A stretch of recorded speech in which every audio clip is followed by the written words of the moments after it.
Dear viewers, welcome to the class of Fundamental Chemistry. In acid and bases, today we'll study buffer solution and role of blood buffer system. Okay, तो buffer solution क्या होते हैं? Buffer solution होते हैं solution of weak acid and its conjugated base. जैसे कि acetic acid है, ये इसका एसिड फॉर्म है और कंजुगेटेड बेस ये है सोडियम एसीटेट। ऐसे ही फॉर्मिक एसिड की एसिडिक फॉर्म ये है और सोडियम फॉर्मेट इसकी कंजुगेटेड बेस है। ऐसे ही मिथाइल अमोनियम क्लोराइड की कंजुगेटेड बेसिक फॉर्म ये है और एसिडिक फॉर्म ये है, राइट। तो बफर सॉल्यूशन होता है ए solution of weak acid and it's conjugated base. इसका रोल क्या होता है बफर सॉल्यूशन का? बफर सॉल्यूशन में जब भी आप एसिड डालेंगे या बेस डालते हैं तो इनके पीएच में कोई चेंज नहीं होता है। ठीक है, कैसे नहीं होता है? जैसे आपका एक बफर सॉल्यूशन है, ये है उसका वीक एसिड पार्ट।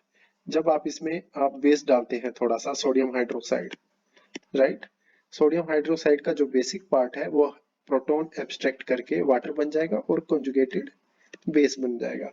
और जब आप एसिड डालते हैं लाइक हाइड्रोनियम आयन, तो आपका कंजुगेटेड जो बेस है वो रिएक्ट करके वाटर बन जाता है और एसिड देता है आपको।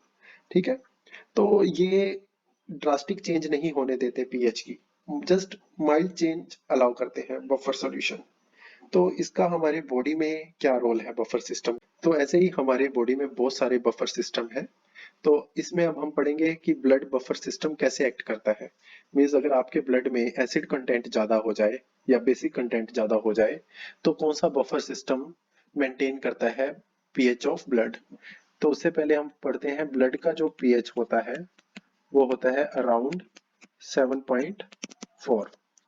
अब अगर 7.4 से पीएच कम होती है तो हमारे बस ब्लड में एसिडिक कंटेंट ज्यादा हो रहा है, और अगर पीएच 7.4 से ज्यादा हो रहा है तो हमारे ब्लड में बेसिक कंटेंट ज्यादा हो रहा है। अगर ये चेंज लाइक 6.8 से नीचे चला जाए या 8 से अबव चला जाए तो डेथ होने के चांसेस होते हैं।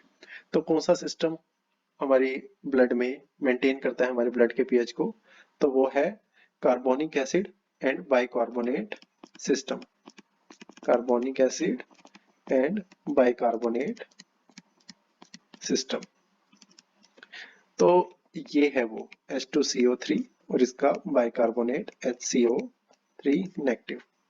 तो H2CO3 ये ब्रेक होगा H plus plus HCO3, right.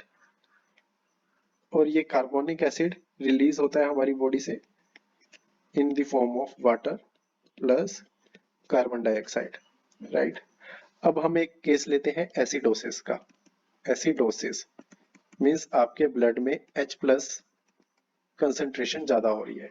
जब आपकी H प्लस कंसंट्रेशन ज्यादा हो रही है तो आपका बाइकार्बोनेट रिएक्ट करेगा H प्लस से और आपकी ये रिएक्शन इस डायरेक्शन में जाएगी।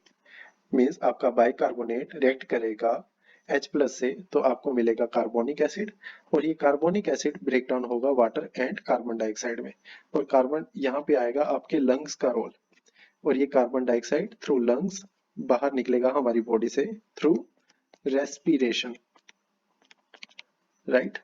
ये हो गया मीन्स एसिडोसिस का केस, जब हमारी बॉडी में एसिडिक कंटेंट ज्यादा हो रहा है। तो नेक्स्ट केस हम लेते हैं एल्केलोसिस का। एल्केलोसिस मीन्स इस केस में आपके ब्लड में बेसिक कंटेंट ज्यादा हो रहा है। बेसिक कंटेंट को कैसे न्यूट्रलाइज किया जाता है? एसिड के थ्रू। मीन्स आपके ब्लड में अब H प्लस आयन की रिक्वायरमेंट है, तो उस केस में वाटर जो होता है वो आपके कार्बन डाइऑक्साइड के साथ जुड़कर आपको वापस कार्बोनिक एसिड देगा, और ये कार्बोनिक एसिड ब्रेक होगा H प्लस और बाइकार्बोनेट में। तो इस केस में आप अपनी रेस्पिरेशन को होल्ड करके रखते हैं, राइट। रेस्पिरेशन को होल्ड करेंगे तभी आपकी सेल्स में कार्बन डाइऑक्साइड रहेगा, और जब कार्बन डाइऑक्साइड रहेगा तभी वो वाटर के साथ बाइंड होके आपको कार्बोनिक एसिड, और फर्दर कार्बोनिक एसिड ब्रेक होगा बाइकार्बोनेट और H प्लस में। तो सिंपल सी बात है, जब आपका एसिडोसिस है तो उस केस में रेस्पिरेशन ज्यादा फास्ट होती है। जैसे कि आप एक्सरसाइज कर रहे हो, एक्सरसाइज करते हैं तो लैक्टिक एसिड बनता है, लैक्टिक एसिड H+ देता है, और जब उसी H+ को बॉडी से निकालने के लिए हम फास्ट रेस्पिरेशन करते हैं, कार्बन डाइऑक्साइड ज्यादा निकलता है हमारी बॉडी में से। ओके। और सेकंड केस है एल्केलोसिस का। एल्केलोसिस में क्या हो रहा है, बेसिक कंटेंट ज्यादा हो रहा है। अब उस बेसिक कंटेंट को न्यूट्रलाइज कैसे करते हैं, एसिड के थ्रू। तो उस टाइम आपको रिलैक्स करने की जरूरत है। जब रिलैक्स करेंगे तो आपका जो कार्बन डाइऑक्साइड है वो सेल के अंदर होल्ड रहेगा, वो वाटर के साथ बाइंड करेगा, आपको वापस carbonic acid and acid H+ देगा, जो न्यूट्रलाइज करेगा alkali content को. So this is how our blood buffer system work. Thank you.